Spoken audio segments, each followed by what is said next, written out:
सभी अभ्यर्थियों का एक बार फिर से हार्दिक अभिनंदन। जो भी अभ्यर्थी हमारे चैनल से करंट अफेयर की तैयारी कर रहे हैं उनके लिए ये नवंबर का इश्यू है।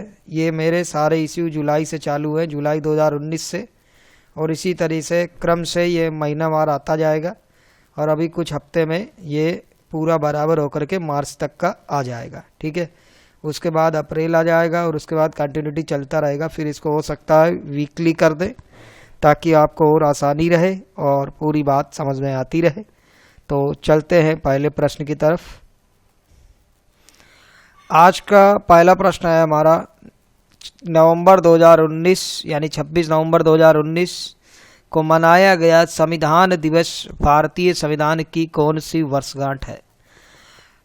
विकल्प 1 75वीं, विकल्प 2 70वीं, विकल्प 3 50वीं और विकल्प 4 80वीं।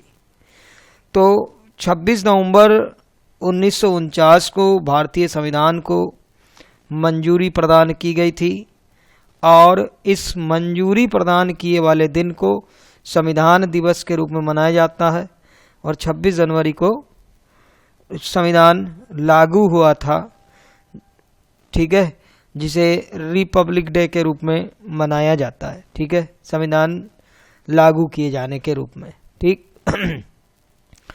अब 26 नवंबर 1949 से अब तक हमारा जो है 70वीं वर्षगांठ जो है मनाई जा रही है और इस बार जो वर्षगांठ मनाई गई वो 70वीं थी। ठीक है, अगले क्वेश्चन की तरफ बढ़ते हैं। अब हमारा प्रश्न संख्या 2, नवंबर 2019 से उत्तराखंड में शुरू हुए खेल महाकुंभ का शुभंकर है। विकल्प 1 कस्तूरी मृग, 2 अंगुल मृग, 3 भालू, 4 बंगाल टाइगर। और हमारा सही जवाब है कस्तूरी मृग। ये खेल जो है 25 नवंबर से स्टार्ट हुए थे और इस खेल महाकुंभ का शुभंकर जो है कस्तूरी मृग था। ठीक है, अगले प्रश्न की तरफ बढ़ते हैं। अब हमारा प्रश्न संख्या 3, नवंबर 2019 में पहला राष्ट्रीय एग्रोकेमिकल्स कांग्रेस 2019 संपन्न हुआ। विकल्प 1 जयपुर, 2 नई दिल्ली, 3 बंगलुरु, 4 लखनऊ। तो ये जो पहला राष्ट्रीय एग्रोकेमिकल्स कांग्रेस 2019 भारतीय कृषि अनुसंधान संस्थान नई दिल्ली में संपन्न हुआ। कहाँ पर संपन्न हुआ? नई दिल्ली में। तो इससे हमें क्या थीम इसकी रखी गई थी? इसकी थीम थी safe agrochemicals for a safer society. ठीक है, ये आप ध्यान रखिएगा, safe agrochemicals for a safer society. और ये संपन्न कहाँ हुआ? दिल्ली में। प्रश्न संख्या 4, जम्मू कश्मीर पुनर्गठन अधिनियम 2019 के संदर्भ में निम्नलिखित तथ्यों पर विचार करें और सही कथन का चुनाव करें। पहला विकल्प है उपयुक्त अधिनियम 31 अक्टूबर 2019 से लागू हुआ और ये राज्य जम्मू कश्मीर और लद्दाख 2 केंद्र शासित प्रदेशों में विभाजित हो गया। बिल्कुल सही बात है। वर्तमान में केंद्र शासित प्रदेशों की संख्या 9 हो गई, पहले 7 थी और अब एक स्टेट जम्मू कश्मीर को तोड़ करके 2 केंद्र शासित प्रदेश बना गए, तो 7 और 2 9 हो गई। ये भी सही है। फिर लिखा है 8 नवंबर 2019 को भारत सरकार द्वारा देश का नवीन राजनीतिक मानचित्र का 9वां संस्करण जारी किया। ये भी सही है, यानी कि सारे कथन जो इससे संबंधित है वो सही है। ध्यान रखिएगा, क्वेश्चन ये भी पूछा जा सकता है कि अभी जो 8 नवंबर 2019 को भारत सरकार ने कौन सा मानचित्र का संस्करण जारी किया, और ये भी पूछा जा सकता है कि नवीन मानचित्र का जो संस्करण है वो कब जारी किया गया और कौन से स्टेट के बाद या कौन से अधिनियम के बाद लागू किया गया। इस तरीके से प्रश्न आ सकता है और मैंने आपको पूरी जानकारी दे दी है। और इसके बारे में अगर हम पीछे चलें तो 9 अगस्त 2019 को केंद्र सरकार द्वारा जम्मू कश्मीर पुनर्गठन अधिनियम पारित किया गया था, जो 31 अक्टूबर 2019 से लागू हो गया, जिसमें कारगिल और लेह जिले लद्दाख केंद्र शासित प्रदेश में आए।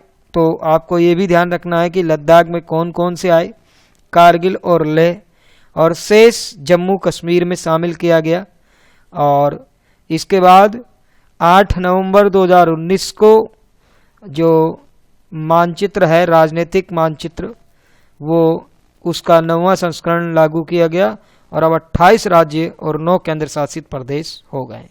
ठीक है, अगले प्रश्न की तरफ बढ़ते हैं। अब हमारा प्रश्न है कि नवंबर 2019 को जारी बंजर भूमि एटलस 2019 के अनुसार देश में बंजर भूमि कितनी है? विकल्प 1 56.60 मिलियन हेक्टेयर, विकल्प 2 55.76 million hectare, 3 54.76 million Hector, 4 53.76 million Hector. तो यहाँ पर हमारा जो सही जवाब है वो है आपका 55.76 मिलियन हेक्टर। अब अगर इसके हम आगे की बात करें कि ये बंजर भूमि एटलस किसने जारी किया, तो भू संसाधन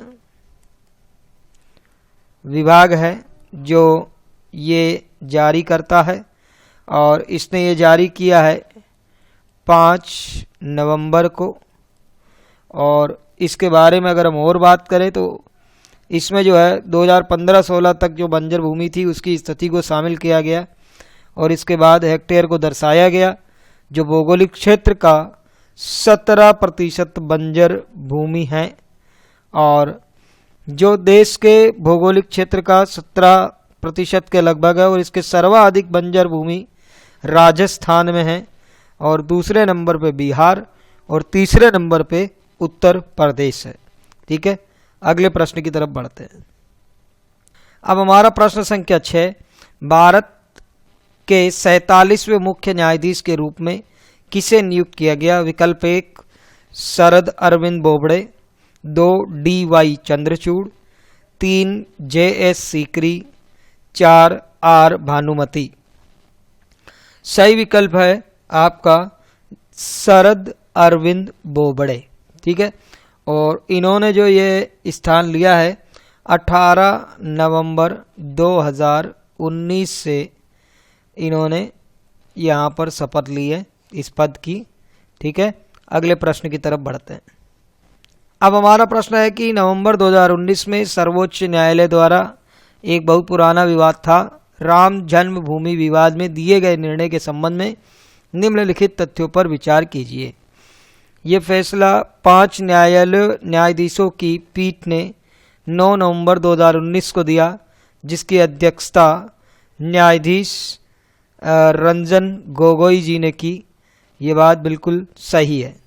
फैसले में विवादित जमीन रामलला विराजमान को पक्ष को देते हुए निर्मोही अखौड़ा तथा सुन्नी वक्फ बोर्ड का दावा खारिज किया गया। ये भी बिल्कुल सत्य बात है। फिर रामलला विराजमान मंदिर को बनाने हेतु 2.77 एकड़ और सुन्नी वक्फ बोर्ड को अन्यतर मस्जिद बनाने हेतु 5 एकड़ जमीन देने के लिए कहा। ये भी सर्वोच्च सत्य है। और अदालत ने यह फैसला देने के लिए अनुच्छेद 142 का प्रयोग किया। ये भी सत्य है। यानी कि जो भी यहाँ पे ऊपर दिए गए हैं वो सारे कथन जो हैं वो सत्य हैं। ठीक है, अब ये भी पूछा जा सकता है कि इस 5 न्यायाधीशों की टीम में कौन कौन था। तो रंजन गोगोई के अलावा यहाँ पर थे न्यायाधीश DY चंद्रचूड़, न्यायाधीश अशोक भूषण, न्यायाधीश अब्दुल नज़ीर, ये इसमें शामिल थे। और अगले प्रश्न की तरफ बढ़ते हैं। अब हमारा प्रश्न संख्या 8, गोल्डन चैरियट ट्रेन के विपणन और संचालन हेतु IRCTC ने नई दिल्ली में किस राज्य के साथ समझौता किया? तो पहला विकल्प है केरल राज्य पर्यटन, दूसरा पंजाब राज्य पर्यटन, तीसरा तमिलनाडु राज्य पर्यटन, चौथा कर्नाटक राज्य पर्यटन विकास निगम। तो गोल्डन चैरियट ट्रेन के विपणन एवं संचालन हेतु नई दिल्ली में कर्नाटक राज्य पर्यटन विकास एवं IRCTC के मध्य ये समझौता हुआ, यानी विकल्प 4। अगले प्रश्न की तरफ बढ़ते हैं। अब हमारा प्रश्न है, नवंबर 2019 में वर्ल्ड फूड इंडिया 2019 का आयोजन भारत के किस शहर में किया गया? विकल्प पहला है मुंबई, दूसरा नई दिल्ली, तीसरा कोचीन, चौथा मंगलुरु। तो 1 से 4 नवंबर के बीच वर्ल्ड फूड इंडिया 2019 नई दिल्ली में आयोजित किया गया और इसका जो स्लोगन था वो था विकास के लिए साझेदारी, विकास के लिए साझेदारी। ठीक है, कुछ लोगों ने कहा है कि सर जो ये एक्सप्लेनेशन है इसको अगले पेज पे दे दिया करें, आगे चल के कोशिश करेंगे जब हम लोग वर्तमान में चल रहे होंगे, मार्च अप्रैल में आ जाएंगे और 15-20 दिन में मार्च अप्रैल तक आ जाएंगे। ठीक है, तब आपको डिटेल्ड और इसके बारे में भी दिया जाएगा। अगले प्रश्न की तरफ बढ़ते हैं। अब हमारा प्रश्न संख्या 10, International Centre for Automotive Technology नवंबर में न्यूजेन मोबिलिटी शिखर सम्मेलन 2019 किस स्थान पर आयोजित किया? पहला ऑप्शन मुंबई, दूसरा मानेसर, तीसरा बंगलुरु, चौथा चेन्नई। तो international Centre for Automotive technology ICAT 27 नवंबर से 29 नवंबर के दौरान NCR स्थित मानेसर में न्यूजेन मोबिलिटी समिति 2019 का आयोजन हुआ। इस शिखर सम्मेलन का उद्देश्य स्मार्ट एवं हरित भविष्य के लिए उन्नत ऑटोमोटिव तकनीकों के त्वरित अनुपालन, समावेशन एवं विकास हेतु नए विचारों, वैश्विक अनुभवों, नवाचारों और भावी तकनीकी रुझानों को साझा करना होगा। ऑप्शन 2। अगले प्रश्न की तरफ बढ़ते हैं। अब हमारा प्रश्न है, नवंबर 2019 को जारी 7वें वार्षिक वैश्विक आतंकवाद सूचकांक 2019 के अनुसार सर्वाधिक आतंकवाद प्रभावित देशों की सूची में भारत का स्थान है। तो सिडनी स्थित institute for economics and peace द्वारा इस रिपोर्ट के बारे में अफगानिस्तान पहले नंबर पर है और इसके बाद इराक दूसरे, नाइजीरिया तीसरे, सीरिया चौथे, पाकिस्तान पांचवें, सोमालिया छठे और 7वें स्थान पर भारत है। ठीक है, तो हमारा सही जवाब है 7वां स्थान। और पहला भी आप ध्यान रखिएगा क्योंकि सबसे ज़रूरी या तो पहला है या अपना देश। तो पहले स्थान पर अफगानिस्तान है। ठीक है, याद रखिएगा ये पहले स्थान पर है। अगले प्रश्न की तरफ बढ़ते हैं। अब हमारा प्रश्न है, नवंबर 2019 में जारी वैश्विक प्रतिभा सूचकांक 2019 के अनुसार जो सूची है उसमें भारत का स्थान कौन सा है? विकल्प है, पहला 48वां, दूसरा 59वां, तीसरा 44वां और चौथा 62वां। और भारत का इस सूची में स्थान जो है वो 59वां है।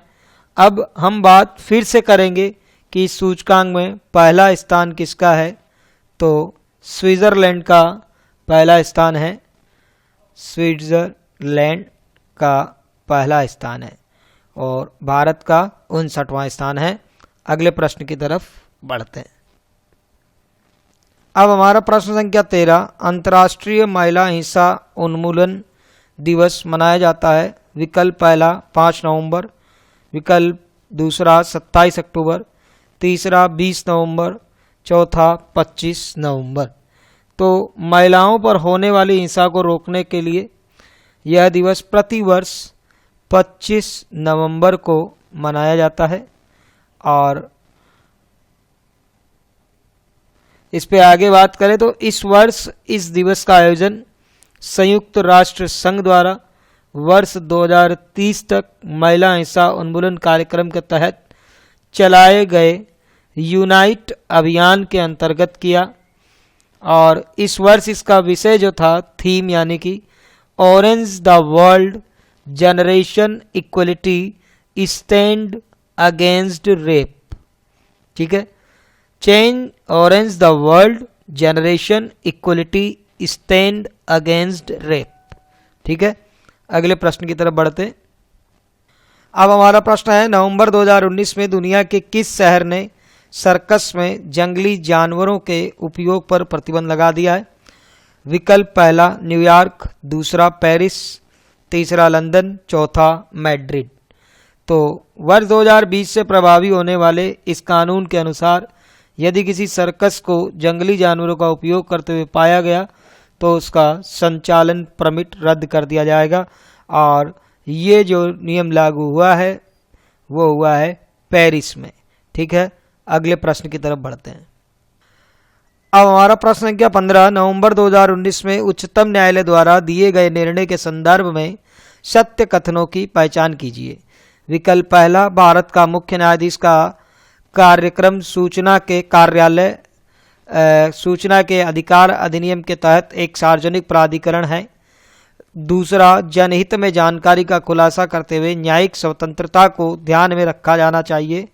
तीसरा, कुछ मामलों में न्यायिक स्वतंत्रता जानकारी प्रस्तुत करके खुलेपन और पारदर्शिता की मांग की जा सकती है तथा कुछ मामलों में प्रकटीकरण की आवश्यकता नहीं हो सकती है। और चौथा विकल्प है सभी सही हैं। तो अपना यहाँ पे विकल्प 4 ठीक होगा। ठीक है, और सारी बातें आपको इसमें बताई दी गई है, कोई विशेष घटनाक्रम नहीं है जो इसमें आपको बताने लायक है। ठीक है, अगले प्रश्न की तरफ बढ़ते हैं। अब हमारा प्रश्न संख्या 16, भुगतान सुविधा उपलब्ध कराने वाले भीम यूपीआई की क्यूआर आधारित भुगतान व्यवस्था का प्रदर्शन कहाँ किया गया? पहला विकल्प है बीजिंग फेस्टिवल 2019, दूसरा विकल्प है विश्व आर्थिक मंच 2019, तीसरा विकल्प ब्रिक्स सम्मेलन 2019, चौथा विकल्प है सिंगापुर फिनटेक फेस्टिवल 2019। तो 11 से 15 नवंबर 2019 के मध्य सिंगापुर फिनटेक फेस्टिवल 2019 में एक मर्चेंट टर्मिनल पर लेन देन के जरिए भीम यूपीआई का प्रदर्शन किया गया। इस पर क्यूआर आधारित प्रणाली के जरिए भीम ऐप के साथ कोई भी नेट्स टर्मिनल पर एसजी क्यूआर कोड को स्कैन कर सिंगापुर में भुगतान कर सकता है। इसके लिए वहां लाइव डेमो की शुरुआत की गई और यहाँ पर विकल्प 4 हमारा सही होगा। ठीक है, आगे बढ़ते हैं। अब हमारा प्रश्न संख्या 17, नवंबर 2019 में भारत के किस बैंक द्वारा पेयजल की व्यवस्था हेतु घाना को ऋण उपलब्ध कराया गया? पहला विकल्प है स्टेट बैंक ऑफ इंडिया, दूसरा बैंक ऑफ बड़ौदा, तीसरा एक्सिस बैंक, चौथा reserve bank of India. Bharat के आयात निर्यात बैंक यानी कि इंपोर्ट एक्सपोर्ट बैंक एक्जिम द्वारा अफ्रीकी देश गाना को पेयजल की व्यवस्था के लिए 30 मिलियन अमेरिकी डॉलर का ऋण प्रदान किया गया। 30 मिलियन अमेरिकी डॉलर।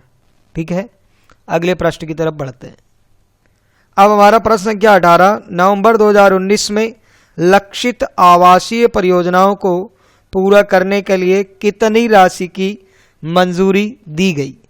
तो यहाँ पर जो हमारा 6 नवंबर 2019 को केंद्रीय मंत्रिमंडल द्वारा 1600 लक्षित आवासीय परियोजनाओं को पूरा करने के लिए 25,000 करोड़ रुपए के कोष को मंजूरी दी गई। इसके माध्यम से पूरे देश में 4.58 लाख आवासीय इकाइयों को पूरा किया जाएगा, यानी ऑप्शन 4। अगले प्रश्न की तरफ बढ़ते हैं।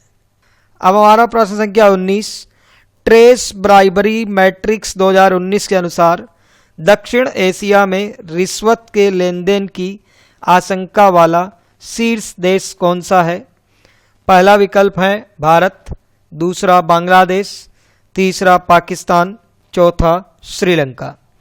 तो 15 नवंबर 2019 को जारी ट्रेस ब्राइबरी रिस्क मैट्रिक्स 2019 के अनुसार दक्षिण एशिया में बांग्लादेश रिश्वत लेन देन की आशंका वाला शीर्ष देश रहा और ट्रेस मैट्रिक्स 4 अलग अलग मापदंडों के तहत सभी देशों का मूल्यांकन करती है और 200 देशों में भारत को 78वां स्थान मिला हुआ है। यहाँ पर पहला स्थान जो है वो बांग्लादेश का है। अगर हम यहाँ पर भारत की बात करें तो भारत का स्थान 78वां है।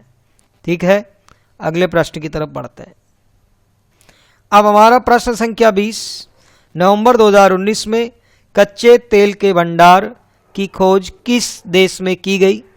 पहला विकल्प है USA, दूसरा वेनेजुएला, तीसरा रूस और चौथा ईरान। ईरानी राष्ट्रपति द्वारा 10 नवंबर को ईरान के दक्षिणी प्रांत खुजेस्तान में 59 अरब बैरल के कच्चे तेल के भंडार पाए जाने की घोषणा की और ये होने के पश्चात ईरान के भंडार में 34% की वृद्धि की संभावना है और इसे ईरानी तेल के राजस्व में लगभग 32 अरब डॉलर का इजाफा होगा। ठीक है, ईरान है और ईरान में खुजेस्तान है, खुजेस्तान। ठीक है, अगले प्रश्न की तरफ बढ़ते हैं। अब हमारा प्रश्न संख्या 21, नवंबर 2019 में केंद्र सरकार द्वारा सार्वजनिक क्षेत्र के उपक्रम BPCL की कितने प्रतिशत हिस्सेदारी बेचने की घोषणा की गई? पहला विकल्प 50.52%, दूसरा 52.29%, तीसरा 53.29% और चौथा 51.29%। और केंद्रीय मंत्रिमंडल द्वारा 6 नवंबर 2019 को केंद्र सरकार ने भारत पेट्रोलियम कॉरपोरेशन लिमिटेड अर्थात BPCL सहित 5 जो केंद्रीय सार्वजनिक उपक्रमों को जो है अपने हिस्सेदारी बेचने का निर्णय लिया है और इसमें BPCL का जो है 53.29% हिस्सा बेचने की घोषणा की गई है, जिसमें शिपिंग कॉरपोरेशन ऑफ इंडिया इसका भी हिस्सा बेचा जा रहा है, Container Corporation of India, Tehri Hydro Development Corporation तथा North Eastern Electric Power Corporation Limited के हिस्सों को बेचने की घोषणा की है। अगले प्रश्न की तरफ बढ़ते हैं। प्रश्न संख्या 22, नवंबर 2019 के मध्य भारत में अंतर्राष्ट्रीय क्रेता विक्रेता बैठक सम्मेलन कहाँ आयोजित किया गया? तो पहला विकल्प है नई दिल्ली, दूसरा गुवाहाटी, तीसरा ईटानगर, चौथा हैदराबाद और सही विकल्प है ईटानगर, अरुणाचल प्रदेश। ठीक है, यहाँ पर इसकी मीटिंग की गई और बैठक भी हुई और सम्मेलन भी आयोजित किया गया। अगले प्रश्न की तरफ चलते हैं। अब हमारा प्रश्न है, नवंबर 2019 में केंद्रीय मंत्रिमंडल द्वारा रियल एस्टेट सेक्टर को पुनर्जीवित करने के लिए कितनी राशि की विशेष फंड की स्थापना की गई? पहला विकल्प है 25,000 करोड़ रुपए, दूसरा है 40,000 करोड़ रुपए, तीसरा 45,000 करोड़ रुपए और चौथा 50,000 करोड़ रुपए। और हमारा सही जवाब है 25,000 करोड़ रुपए। ठीक है, अगले प्रश्न की तरफ बढ़ते हैं।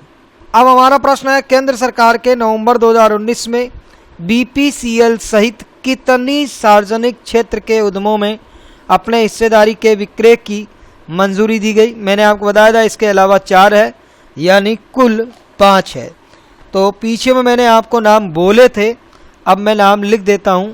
शिपिंग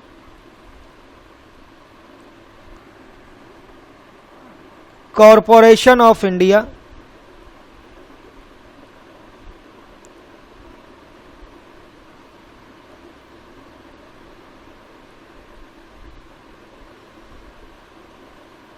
दूसरा है Container Corporation of India, container Corporation of India, तीसरा है टिहरी हाइड्रो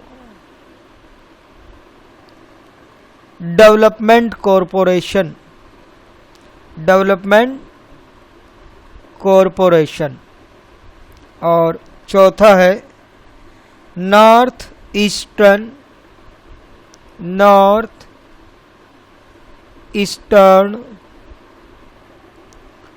इलेक्ट्रिक पावर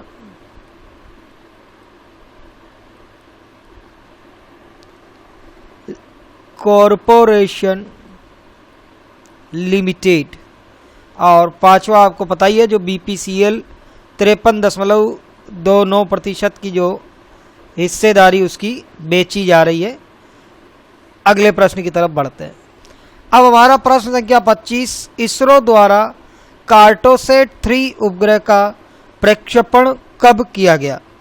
पहला विकल्प है 26 नवंबर 2019, दूसरा 25 नवंबर 2019, तीसरा 27 नवंबर 2019, चौथा 22 नवंबर 2019। भारतीय अंतरिक्ष अनुसंधान संगठन अर्थात इसरो ने 27 नवंबर 2019 को भारत की आंख कहे जाने वाले एडवांस्ड रिमोट सेंसिंग उपग्रह कार्टोसैट 3 सहित 13 अमेरिकी नैनो उपग्रह का परीक्षण PSLV, आगे ये भी पूछा जा सकता है कि किससे किया गया, PSLV C-47 रॉकेट के माध्यम से इसका प्रक्षेपण किया गया। अगले प्रश्न की तरफ बढ़ते हैं। अब हमारा प्रश्न संख्या 26, इजरायली स्पाईवेयर जिसके द्वारा भारत समेत वैश्विक स्तर पर जासूसी की घटनाएं घटी चर्चा में रहा। पहला विकल्प है ज़ेंगो, दूसरा है रूटकिट्स, तीसरा है रैंसमवेयर, चौथा है पेगासस। तो हमारा सही जवाब है पेगासस। जो पेगासस है वो इजराइल की NSO group Q cyber technology द्वारा विकसित एक स्पाईवेयर है जो यूज़र के इजाज़त के बिना ही फ़ोन में इंस्टॉल होकर एंड्रॉयड और iOS डिवाइस की जासूसी कर सकता है। ठीक है, क्या कर सकता है? एंड्रॉयड की और एप्पल वाले फ़ोन जो है उनकी जासूसी कर सकता है। ठीक है, और उस स्पाईवेयर का नाम है पेगासस।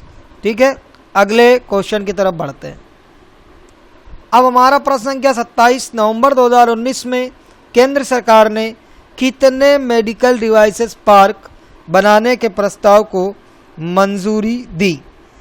तो पहला विकल्प है 10, दूसरा 4, तीसरा 15 और चौथा 5। केंद्र सरकार ने आंध्र प्रदेश, तेलंगाना, तमिलनाडु और केरल में 4 मेडिकल डिवाइसेस पार्क बनाने की मंजूरी दी। कहाँ कहाँ पर दी गई? पहला है आंध्र प्रदेश, ठीक है, और आंध्र प्रदेश के बाद है आपका तमिलनाडु। ठीक है, तमिलनाडु के बाद आपका है तेलंगाना। ठीक है, तेलंगाना के बाद जो चौथा बचता है वो है केरल। ठीक है, अगले प्रश्न की तरफ बढ़ते हैं। अब हमारा प्रश्न है प्रश्न संख्या 28, पहली स्वदेशी तौर पर डिज़ाइन की गई स्टैंडिंग व्हील चेयर विकसित करने वाला IIT संस्थान है। पहला विकल्प IIT कानपुर, दूसरा IIT चेन्नई, तीसरा IIT रुड़की और चौथा IIT मुंबई। आईआईटी चेन्नई ने फिनिक्स मेडिकल सिस्टम के साथ मिलकर देश की पहली स्वदेशी तौर पर डिज़ाइन की गई स्टैंडिंग व्हीलचेयर विकसित की है, यानी विकल्प 2। और इन्होंने किसके साथ मिलके? फिनिक्स मेडिकल सिस्टम के साथ मिलके, ठीक है, फिनिक्स। अब हमारा प्रश्न क्या 29 नवंबर 2019 में K-12 education transformation framework platform किस कंपनी द्वारा लॉन्च किया गया? पहला विकल्प है गूगल, दूसरा एप्पल, तीसरा माइक्रोसॉफ्ट और चौथा है हुआवे। तो अमेरिकी सॉफ्टवेयर कंपनी माइक्रोसॉफ्ट ने भारतीय स्कूलों के डिजिटल रूपांतरण में सहायता करने के लिए K-12 education transformation framework launch किया है, ठीक है, यानी विकल्प 3। अगले प्रश्न की तरफ बढ़ते हैं। प्रश्न संख्या 30 नवंबर 2019 में केंद्रीय मंत्री स्मृति ईरानी ने दक्षिण एशिया सुरक्षा शिखर सम्मेलन के दूसरे संस्करण को कहां पर संबोधित किया? पहला विकल्प है मुंबई, दूसरा नई दिल्ली, तीसरा चेन्नई और चौथा लखनऊ। तो हमारा सही जवाब है आपका दिल्ली, ठीक है, नई दिल्ली में यह आयोजित किया गया। 19 नवंबर 2019 को केंद्रीय मंत्री स्मृति ईरानी ने नई दिल्ली में दक्षिण एशिया सुरक्षा शिखर सम्मेलन के दूसरे संस्करण को संबोधित किया। अगले प्रश्न की तरफ बढ़ते हैं। प्रश्न संख्या 31 नवंबर 2019 में आयोजित 5वां अंतर्राष्ट्रीय योग सम्मेलन कहाँ संपन्न हुआ? पहला विकल्प नई दिल्ली, दूसरा चंडीगढ़, तीसरा मैसूर और चौथा भोपाल।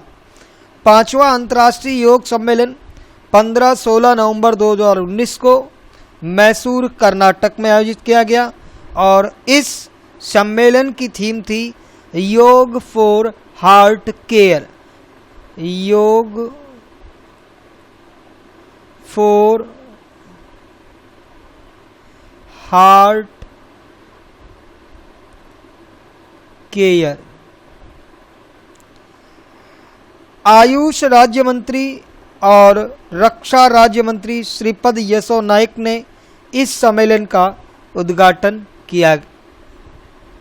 विकल्प 3। अगले प्रश्न की तरफ बढ़ते हैं। अब हमारा प्रश्न संख्या 32 नवंबर 2019 में छठा जनजातीय संवाद सम्मेलन कहाँ आयोजित किया?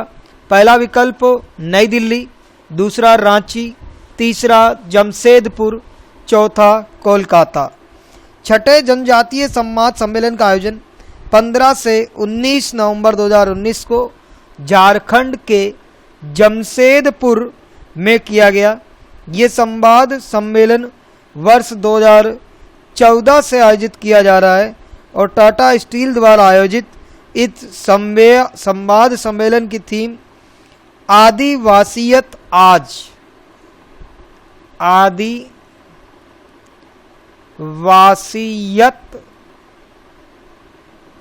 आज, ये इसकी थीम है, ठीक है। अगले प्रश्न की तरफ बढ़ते हैं। अब हमारा प्रश्न संख्या 33 नवंबर 2019 में 3 दिवसीय ग्लोबल बायो इंडिया शिखर सम्मेलन कहाँ आयोजित हुआ? पहला विकल्प नई दिल्ली, दूसरा चेन्नई, तीसरा अहमदाबाद, चौथा लखनऊ। पहली बार भारत में आयोजित 3 दिवसीय ग्लोबल बायो इंडिया शिखर सम्मेलन नई दिल्ली में संपन्न हुआ, ठीक है। अगले प्रश्न की तरफ बढ़ते हैं। अब हमारा प्रश्न संख्या 34 ब्रिक्स शिखर सम्मेलन 2019 कहाँ आयोजित हुआ? पहला विकल्प ब्राजील, दूसरा इंडिया, तीसरा चीन और चौथा रूस। वर्ष 2019 का ब्रिक्स का 11वां शिखर सम्मेलन 13 से 14 नवंबर को ब्राज़ील की राजधानी ब्रासिलिया में आयोजित किया गया। ब्राज़ील की राजधानी ब्रासिलिया में आयोजित किया गया। अगले प्रश्न की तरफ बढ़ते हैं। प्रश्न संख्या 35 नवंबर 2019 में किस देश की नौसेनाओं के साथ भारत में 5 दिवसीय समुद्री अभ्यास जायर या जेर अल बहर संपन्न किया? पहला विकल्प रूस, दूसरा बहरीन, तीसरा कतर, चौथा इराक। तो खाड़ी देश कतर तथा भारत का पहला नौसैनिक संयुक्त अभ्यास नवंबर 2019 में दोहा के समुद्र तट पर हुआ। पहली बात तो दोहा के समुद्र तट पर हुआ। किस देश के साथ हुआ? कतर के साथ हुआ, ये भी पूछा जा सकता है। और जेर अल बहर अर्थात समुद्री कोलाहल नाम से आयोजित इस संयुक्त अभ्यास में भारतीय सेना के युद्धपोत guided missile stealth frigate INS Trikhand के अलावा समुद्री गश्ती टोही विमान P-8I ने हिस्सा लिया। अगले प्रश्न की तरफ बढ़ते हैं। प्रश्न संख्या 36, इंडिया जस्टिस रिपोर्ट 2019 के अनुसार अपने नागरिकों को न्याय देने में बड़े और छोटे राज्य में क्रमशः शीर्ष स्थान है। विकल्प पहला केरल और गोवा, दूसरा महाराष्ट्र और गोवा, तीसरा महाराष्ट्र और सिक्किम, चौथा केरल और हिमाचल प्रदेश। 8 नवंबर 2019 को centre for social justice common cause और कॉमनवेल्थ ह्यूमन राइट इनिशिएटिव के सहयोग से टाटा ट्रस्ट द्वारा भारत में पहली बार इंडिया जस्टिस रिपोर्ट 2019 तैयार की। इस रिपोर्ट में बड़े राज्यों और छोटे राज्यों द्वारा अलग अलग अपने नागरिकों को न्याय दिलाने में अग्रणी राज्यों में श्रेणीगत जिसमें किया गया, बड़े राज्यों में महाराष्ट्र और छोटे राज्यों में गोवा। तो यहाँ का आंसर होगा महाराष्ट्र और गोवा। बड़े राज्यों में महाराष्ट्र और छोटे में गोवा। ठीक है, अगले प्रश्न की तरफ बढ़ते हैं। प्रश्न संख्या 37, 27 नवंबर 2019 को जारी ब्लूमबर्ग बिलियनियर इंडेक्स के अनुसार विश्व का सबसे अमीर व्यक्ति निम्नलिखित में से कौन है? अपना पहला विकल्प है बिल गेट्स, दूसरे हैं जेफ बेजोस, तीसरे वारेन बफेट, चौथे मार्क जुकरबर्ग। तो हमारा सही जवाब है जेफ बेजोस। ठीक है, जेफ बेजोस। 27 नवंबर 2019 को जारी ब्लूमबर्ग बिलियनियर इंडेक्स में विश्व के अरबपतियों में सबसे धनी व्यक्ति जेफ बेजोस हैं। इसके पश्चात बिल गेट्स हैं और इसके पश्चात बर्नार्ड अर्नाल्ड का स्थान है। और अगले प्रश्न की तरफ बढ़ते हैं।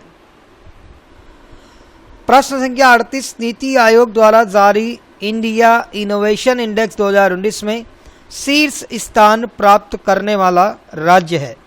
नीति आयोग ने पहली बार इंडिया इनोवेशन इंडेक्स 2019 जारी की। इसके अनुसार 5 सबसे इनोवेटिव राज्य, पहला कर्नाटक, दूसरा तमिलनाडु,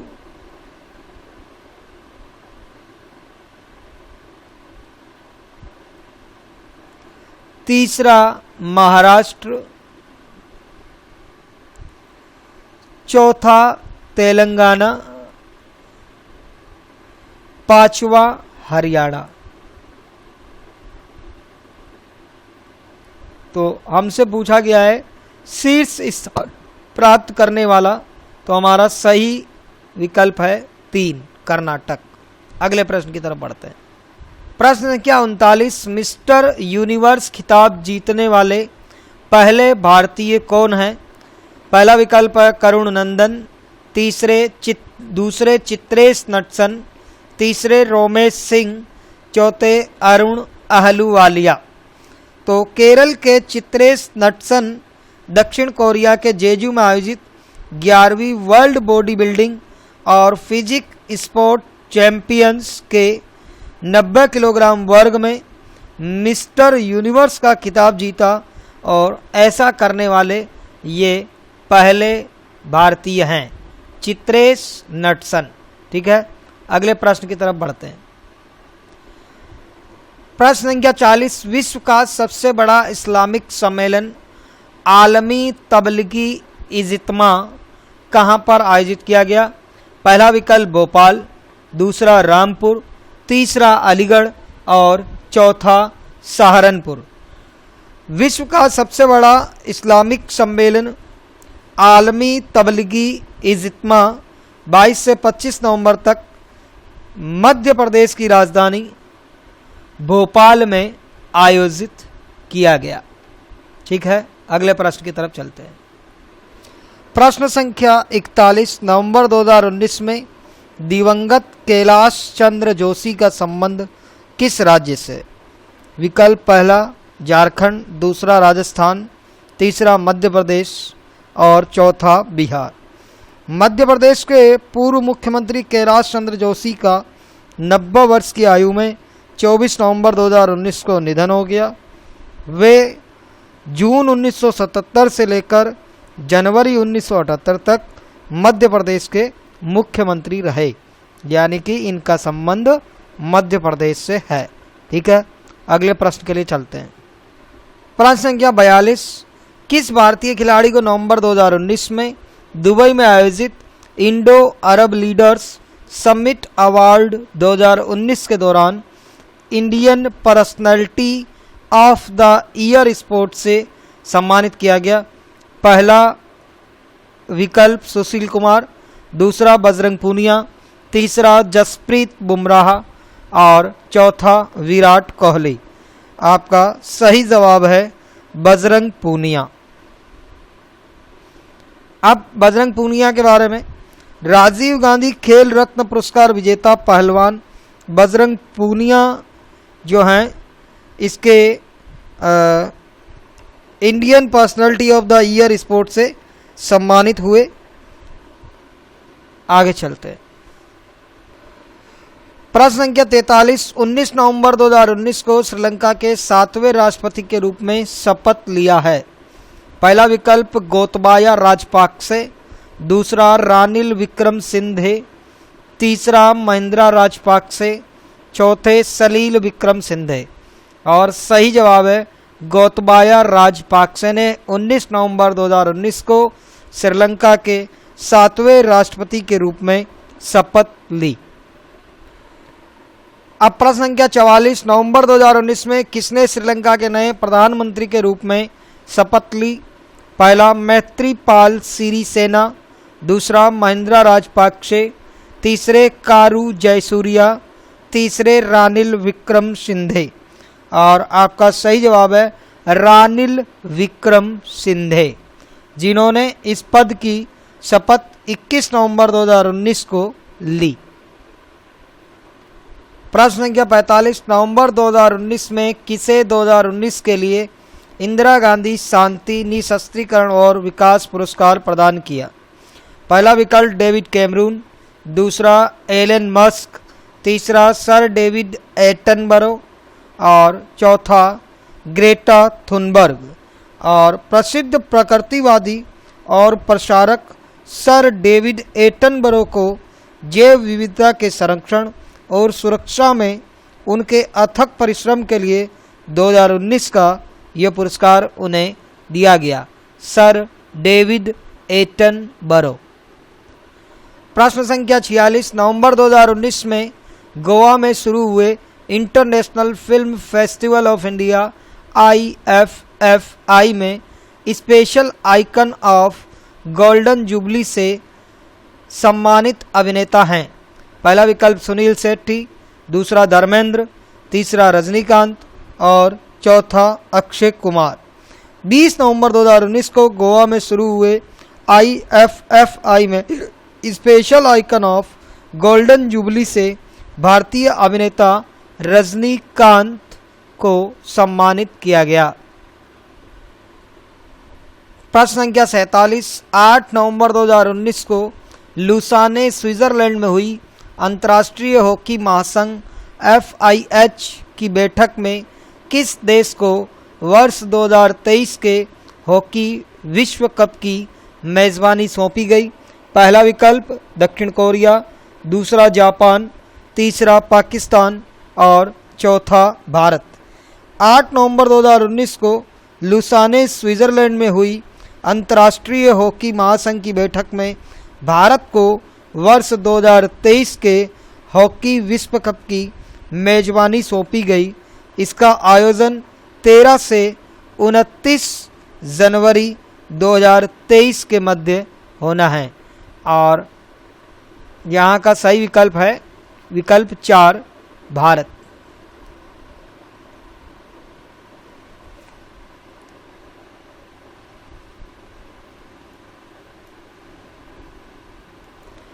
प्रश्न संख्या 48 2 नवंबर 2019 को योकोहामा जापान में संपन्न रग्बी विश्व कप का खिताब किस देश की टीम ने जीता?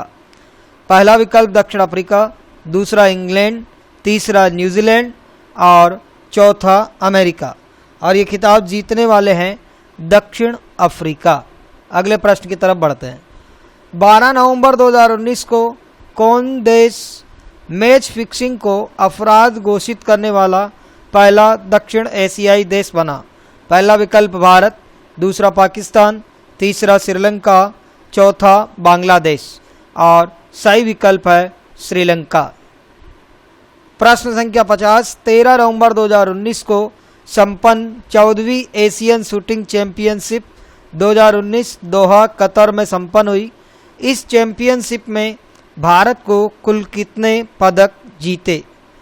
तो पहला विकल्प 35, दूसरा 31, तीसरा 28, चौथा 26 और भारत ने 26 पदक जीते। प्रश्न संख्या 51 4 नवंबर 2019 को संपन्न देवधर ट्रॉफी 2019-20 का खिताब किसने जीता? इंडिया ए विकल्प दूसरा, इंडिया बी तीसरा, इंडिया सी चौथा, उपरोक्त में से कोई नहीं। तो सही जवाब है इंडिया बी। प्रश्न संख्या 52 24 नवंबर 2019 को संपन्न डेविस कप 2019 का खिताब किस देश ने जीत लिया? विकल्प पहला स्पेन, दूसरा कनाडा, तीसरा रूस, चौथा ऑस्ट्रेलिया और सही विकल्प है स्पेन। प्रश्न संख्या 53 19 नवंबर 2019 को किस राज्य में खेल प्रतिभाओं की पहचान करने के लिए एक नया कार्यक्रम grass root Olympic mission talent hunt शुरू करने की घोषणा की गई? पहला विकल्प असम, दूसरा केरल और तीसरा हरियाणा और चौथा छत्तीसगढ़ और ऐसा करने वाला राज्य है असम, पहला विकल्प। प्रश्न संख्या 54 18 नवंबर 2019 को किसकी अध्यक्षता में गठित कंपनी कानून समिति ने अपनी रिपोर्ट केंद्रीय वित्त एवं कारपोरेट कार्य मंत्री निर्मला सीतारमण को सौंपी? पहला ऑप्शन है टी.के. विश्वनाथन, दूसरा है इंजेती श्रीनिवास, तीसरा उदय कोटक, चौथा जी रामास्वामी और सही विकल्प है इंजेती श्रीनिवास। प्रश्न संख्या 55 24 नवंबर 2019 को केंद्र सरकार द्वारा असम के किस विद्रोही समूह पर प्रतिबंध की अवधि को 5 वर्ष के लिए बढ़ा दिया गया? पहला विकल्प NDFB, दूसरा उल्फा, तीसरा KPLT, चौथा MULTA और सही जवाब है NDFB। प्रश्न संख्या 56 27 नवंबर 2019 को माइक्रो फाइनेंस संस्था क्रेडिट एक्सेस ग्रामीण द्वारा 2 चरणों में माधुरा माइक्रो फाइनेंस का 100% अधिग्रहण कितनी राशि में करने की घोषणा की? पहला विकल्प 650 करोड़ रुपए, दूसरा 700 करोड़ रुपए, तीसरा 876 करोड़ रुपए और चौथा 915 करोड़ रुपए। सही राशि है 876 करोड़ रुपए। प्रश्न संख्या 57 28 नवंबर 2019 को एशियाई विकास बैंक और भारत सरकार के बीच तमिलनाडु के पूर्वी तट आर्थिक गलियारे के भाग चेन्नई कन्याकुमारी औद्योगिक गलियारे के दक्षिणी एवं उत्तरी हिस्सों के बीच विद्युत कनेक्टिविटी को मजबूत बनाने के लिए कितनी राशि का ऋण समझौता हस्ताक्षरित हुआ?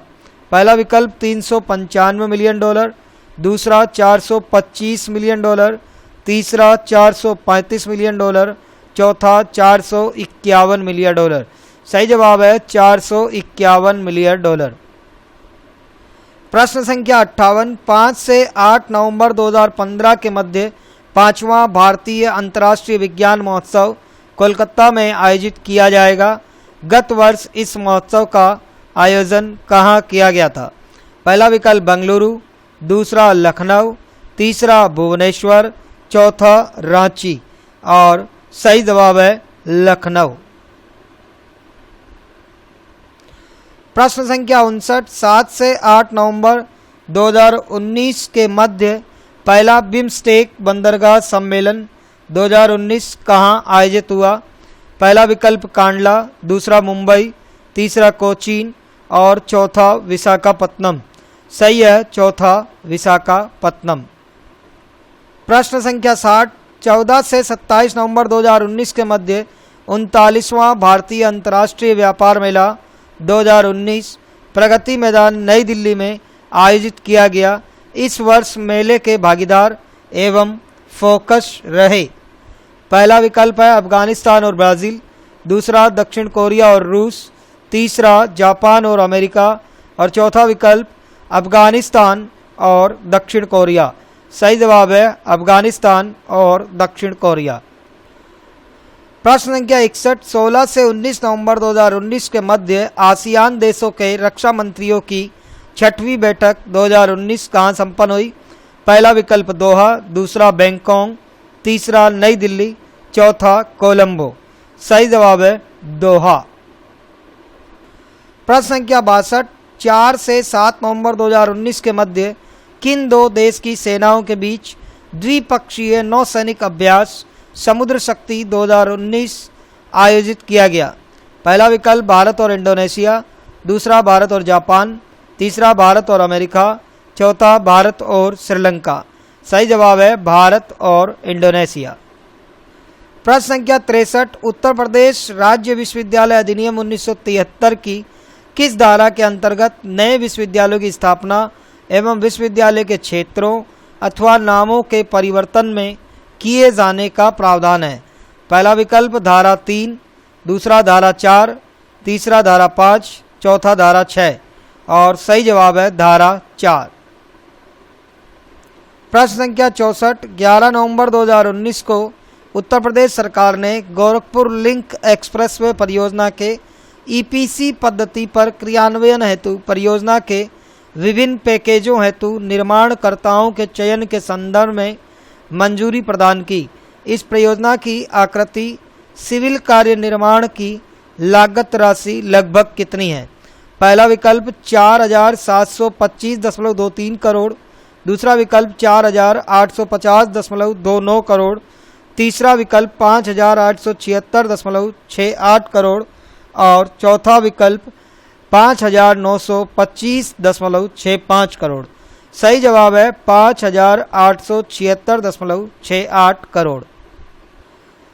प्रश्न संख्या 65, 15 नवंबर 2019 को छत्तीसगढ़ सरकार द्वारा मुख्यमंत्री विशेष स्वास्थ्य सहायता योजना शुरू करने का निर्णय लिया गया। इस योजना के तहत मुख्यमंत्री के अनुमोदन में प्रति परिवार को कितनी राशि इलाज की सुविधा देने हेतु प्रदान की जाएगी? पहला विकल्प 2 लाख रुपए से 5 लाख रुपए, दूसरा 2 लाख से 10 लाख रुपए, तीसरा 5 लाख से 15 लाख रुपए, चौथा 5 लाख से 20 लाख रुपए और सही जवाब है 5 लाख रुपए से 20 लाख रुपए। प्रश्न संख्या 66, 14 नवंबर 2019 को आंध्र प्रदेश के मुख्यमंत्री वाई.एस. जगनमोहन रेड्डी द्वारा शुरू की गई नाडू नेडू योजना के लिए कितनी राशि का बजट आवंटन किया गया? पहला विकल्प 5,000 करोड़ रुपए, दूसरा 10,000 करोड़ रुपए, तीसरा 12,000 करोड़ रुपए, चौथा 15,000 करोड़ रुपए और सही जवाब है 12,000 करोड़ रुपए। प्रश्न संख्या 67, 5 नवंबर 2019 को किसे 29वां व्यास सम्मान प्रदान किए जाने की घोषणा की गई? पहला है नासिरा शर्मा, दूसरा है लीलाधर जगूड़ी, तीसरा गोविंद मिश्र, चौथा सुरेंद्र वर्मा। सही विकल्प है नासिरा शर्मा।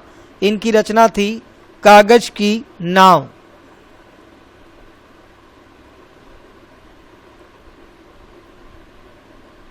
अगले प्रश्न की तरफ चलते हैं।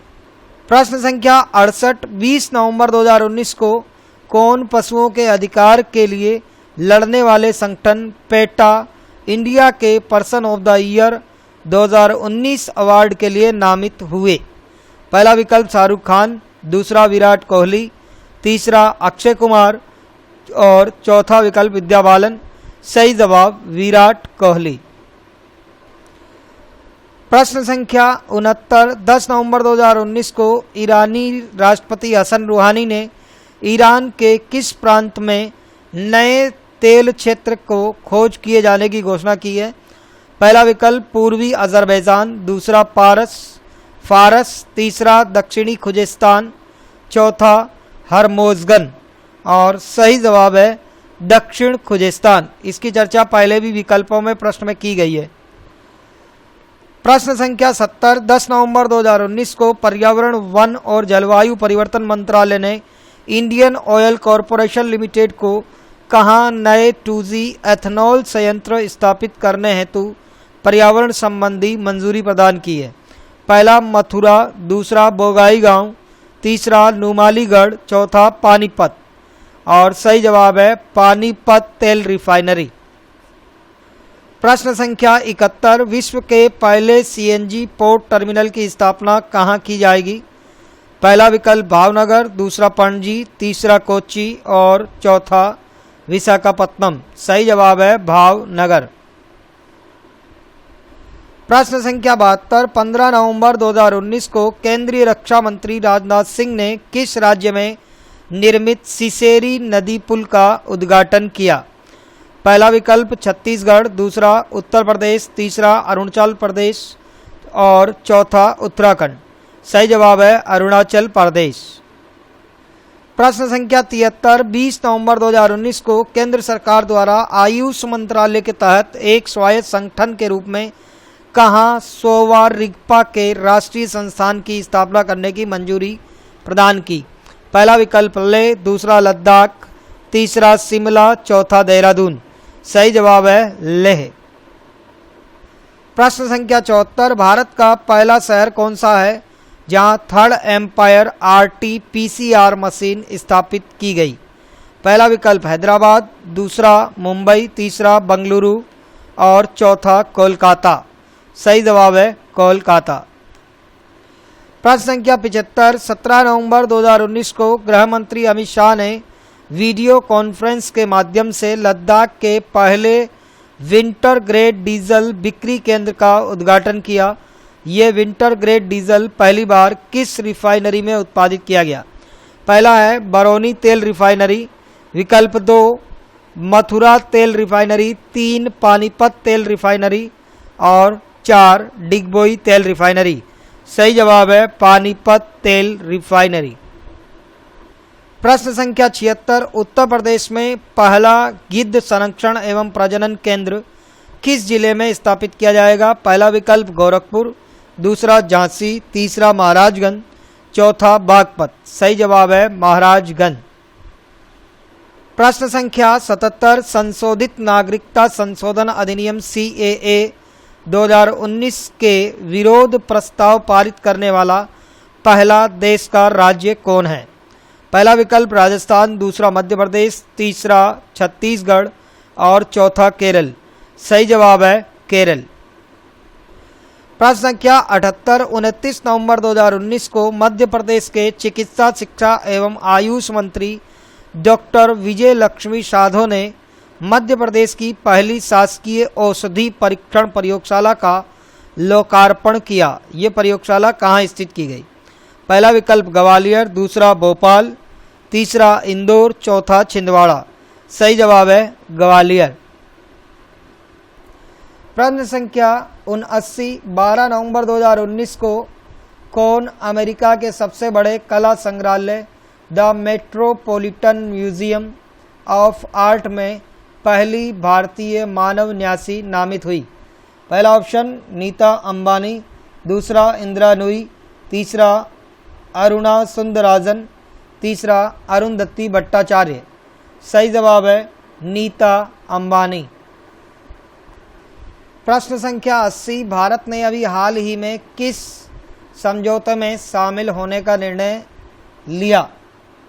पहला है ओपेक, दूसरा आसियान, तीसरा आरसीईपी, चौथा इनमें से कोई नहीं। सही जवाब है आरसीईपी।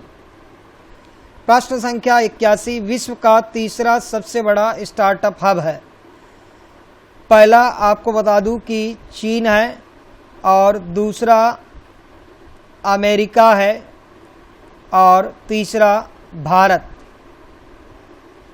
प्रश्न संख्या 82, 12 से 13 नवंबर 2019 के मध्य 6वीं विश्व ग्रामीण एवं कृषि वित्त कांग्रेस का आयोजन कहाँ किया गया? पहला ऑप्शन मॉरिशस, दूसरा न्यूजीलैंड, तीसरा बांग्लादेश और चौथा भारत। सही जवाब है भारत। प्रश्न संख्या 83, नवंबर 2019 में मूडीज द्वारा जारी भारत की विकास दर को वर्ष 2020 तथा 2021 के लिए अनुमानित किया गया। पहला विकल्प 6.6% और 6.8%, दूसरा विकल्प है 6.6% और 6.7%, तीसरा विकल्प है 6.5% और 6.4% और चौथा विकल्प है 6.8% और 6.9%। सही जवाब है 6.6% और 6.7%। प्रश्न संख्या 84, 18 से 22 नवंबर 2019 के मध्य किम्बरले प्रोसेस सर्टिफिकेशन स्कीम संबंधी बैठक का आयोजन किया गया। पहला विकल्प रूस, दूसरा जर्मनी, तीसरा दक्षिण अफ्रीका और चौथा भारत। सही जवाब है भारत।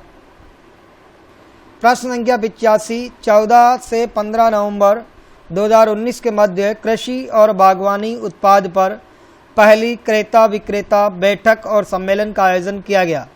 पहला विकल्प नई दिल्ली, दूसरा ईटानगर, तीसरा गुवाहाटी, चौथा इम्फाल। सही जवाब है ईटानगर।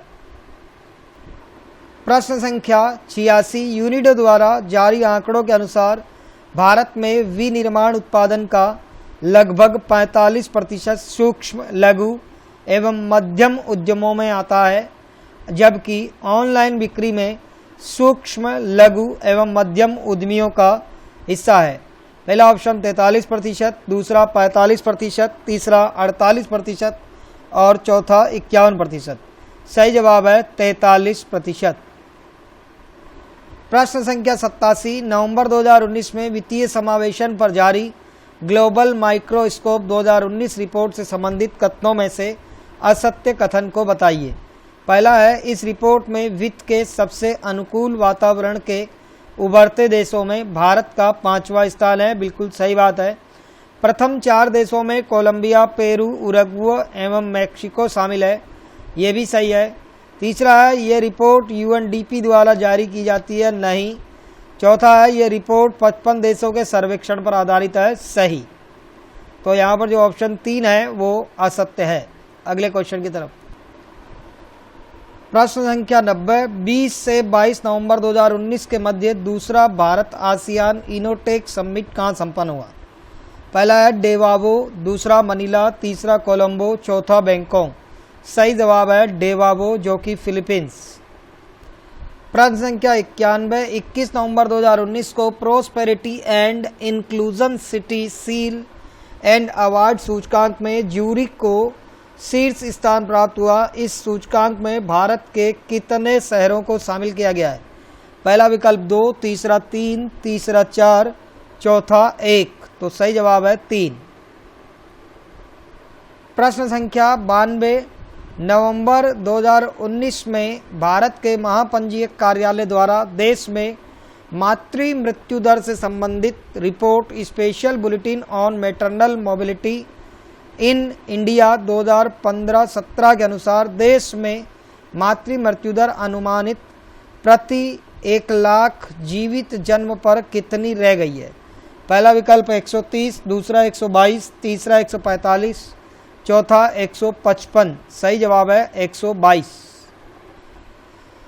आज का प्रश्न संख्या 93, 16 नवंबर 2019 को किस स्वदेश निर्मित नाभिकीय सक्षम बैलिस्टिक मिसाइल का ओडिशा के डॉक्टर एपीजे अब्दुल कलाम द्वीप से सफल रात्रिकालीन परीक्षण किया? पहला ऑप्शन है अग्नि 3, दूसरा अग्नि 2, तीसरा अग्नि 4, चौथा अग्नि 1। सही जवाब है अग्नि 2। अंतिम प्रश्न, नवंबर 2019 में स्विट्जरलैंड के प्रमुख बिजनेस स्कूल IMD द्वारा जारी विश्व प्रतिभा सूचकांक में भारत को कौन सा स्थान प्राप्त है? पहला ऑप्शन 55वां, दूसरा 45वां, तीसरा 35वां और चौथा 59वां। सही जवाब है 59वां।